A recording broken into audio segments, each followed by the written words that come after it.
Hello and welcome back, ladies and gentlemen, to another Historical Humans Reacts. And on today's episode, Norway's melting glaciers are just spilling out treasure troves worth of artifacts quicker than even the archaeologists can really capture them. And this is something that we've talked about a few times, and that's a very interesting topic where glaciers, these giant icicles, ice cubes, are holding all of these historic artifacts that are just melting away as the glaciers are receding.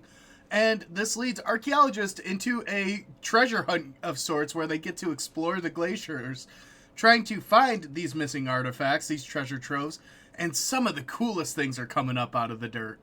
Yeah. Now, Norway is really a hot spot for these types of finds, as they've recorded some 4,500 glacier artifacts, which means that they account for about half of the artifacts coming out of glaciers today.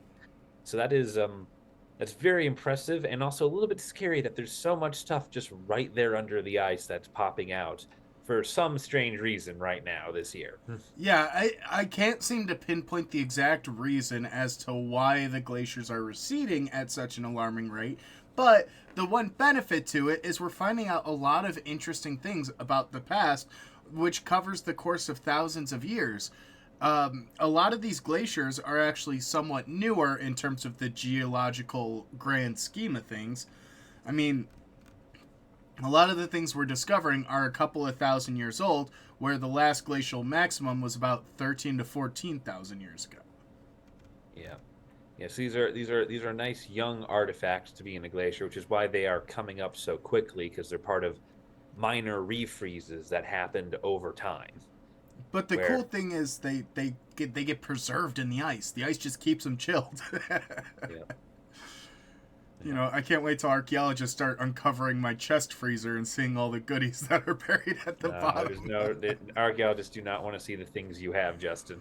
But the cool thing about this, and one of the things they theorize, is that a lot of these things were deposited because of trade routes that had happened over the ice and that had maybe been buried or been covered by other snowfall. And one of the cool things that they showed off first and foremost is a 1700-year-old horseshoe, or horse snowshoe, sorry, not a horseshoe, that was found out of the glacier, and you could see it in situ here. You can see how it was previously wrapped in the ice and that it is now starting to thaw and decay. Yeah, and you can also see looking at it, it's made out of some very what's the word? Some very Decomposable, short term. organic. Yeah, some very short term materials here. These materials do not have a long shelf life. These are materials that usually don't get preserved. This is this is some sort of twine rope and wicker that has a shelf life of nothing. A lot of these are organic compounds, and organic compounds, things that are carbon based, really decay the quickest, and they are one of the earliest to start decaying. So the fact that they're still preserved is incredible because this is something that would not be found in any other archaeology site. And similar to that is an ancient mitten that they had found, and it's incredible because the caption says an ancient mitten, which looks just like a mitten that has not Yeah. changed. Yeah. The reason for that is because the next photo that we get to look at, which is my personal favorite of the entire collection that came out of this, which is, just begs the question: ancient chef or Norwegian vampire hunter? This is a whisk. The specialists have identified it as a whisk, which is used for cooking. But if you were to hand me that, I would say it was some sort of weapon. Well, Just look at the thing. you don't know when you have to bake a cake at 3 o'clock and then go vampire slaying at 6 o'clock. Yeah. Sometimes it's just easier to keep the tool in hand and just keep moving about your day. Yeah. Yeah, you have to cook for the dinner party and then go save Nina from Dracula but the all in cool the same day. but the cool thing is you could see that this is made out of wood, yet another organic material that doesn't traditionally um, Yeah. stay. It doesn't stay preserved, and you can actually see where these are coming from here, which is called the Lindbreen Ice Path. And you see an image from 2006 where the glacier had stretched significantly further than it does in the modern day, and it's going to continue going And in the summer of 2024, we saw one of the largest snow melts that led to a lot of these discoveries being located. Especially when you look at 2018 here versus 2024. It is a stark contrast. Yep, yep. Soon there will be no ice path because there'll be no ice to path. And some of these images that they come up with, like this team member admiring a freeze dried arrow shaft. One, so cool that they found the arrow shaft, so rare. But I love that they got an action shot in situ, so they're able to see everything as it comes out. Well, the fun part is you might think that archaeologist very carefully worked his way down there, got down his hands and knees, and brought himself to the ground. No, no, that was like a magnet. He flung himself just onto those sharp rocks. He is concussed in multiple places because he saw the arrowhead and he lunged for it. And then, kind of interesting in full circle in history, they use pack horses to bring the gear up into the sites from where they originate. So, finding the horse snowshoe and then using pack horses to go back up there. I continuously say it, and I still firmly believe it, but humans have not changed. So yeah, horses are very good for a lot of the mountain travel. But what's especially wonderful with some of these things is there is in one of the other ice patches that they are looking into, which is called the Store Grove Green Ice Patch. Store Grove Green. They found the fletching, the like bird feather fletching for arrows from the year 500. So this is 1500-year-old bird feathers that they've found with some of the arrowheads and arrow shafts. So like this, they have the whole freaking arrow.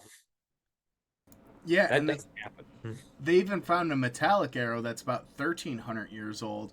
And one of the things they do talk about is that sometimes there usually is a small level of excavation that needs to take place prior to this, but a lot of these were found just straight up on the surface.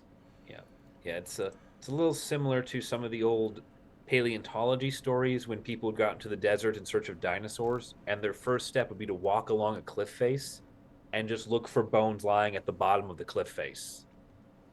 And that would usually lead them to where the rest of the dinosaur was. It's kind of the same thing here, where they're walking around the edge of the ice sheet looking for stuff lying on the surface that usually leads to more stuff. And it's very cool because they do make a connection with the Iron and Medieval Ages, because hunting reindeer was a very common occurrence in this region and has led to a significant amount of finds in terms of the arrows. Oh, yeah. You, you know the one person we have here from the science team holding the arrow up into the light like that. They are definitely thinking about using it. There's there's a reason there's a picture of the reindeer directly above them. But it's pretty cool because not only are they finding these arrowheads and these snowshoes, but they're also finding a lot of little amounts of wood, leather, and textiles. And, sometimes it's very hard to identify because of the condition they're in, but also it's hard to identify because certain styles and practices and manufacturing techniques are truly lost to time. So what might have been a very common like sock that was used in the area, we might look at and go, "What the heck?" And that's exactly the case in this most recent image, which is what they claim to be a shoe. Which I could just tell you right now, whichever hunter lost their shoe on a hunt was so pissed. They were trudging back home just angry as could be. But Are you talking about the horseshoe?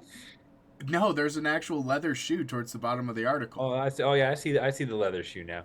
So I couldn't tell if you were talking about the strange pommel they found that no one knows what it is, or you're talking about the horseshoe. I completely missed the I completely missed the cloth wrappings. Yeah, that is an undone shoe. It's just very interesting, and it poses a very cool conundrum moving forward because these are things that it's effectively a race against the clock to try and save these items from the glacier before they're permanently eroded and break down into nothing. And these items, as they're eroding out of the glaciers, are extremely brittle, and even a significant change in temperature could be very volatile to these organic materials. So it offers us a very, very short and quick glimpse into what the past could have been like. And a lot of these, especially the organic stuff, is great because we can get ironclad dates on it by just carbon testing. Doing some carbon dating, and we're able to see how old the material is. So it really is not only just a treasure trove, but it's also it's a cool little bank of potential information and history. But it is kind of fun, and it's kind of cool. And then the last little line that they added on the article was that heavy snow cut off their efforts, but now they know where to go this summer. So you could bet this coming year they're going to have a lot of research ahead of them. I know what you did this summer. Well, you know the Prime horror movie material. Prime horror movie material. We've got scientists in a remote Arctic region. And you know what they did last summer. I mean, come on, that's at least two franchises. Well, and the poor researchers involved are frantically going back home, trying to analyze, do more research, but then also frantically typing up additional grant proposals, trying to get any sort of funding to go back out there again and have someone pay for it. Yeah. So, kind of a cool little article. I know we've talked a few times about different aspects, but this is one coming out of Norway, and every time it happens, we're going to talk about it in some fashion. But yeah, I think that's probably going to be the it for this episode. Let us know what your thoughts are on this down below, and we will see you in the next video.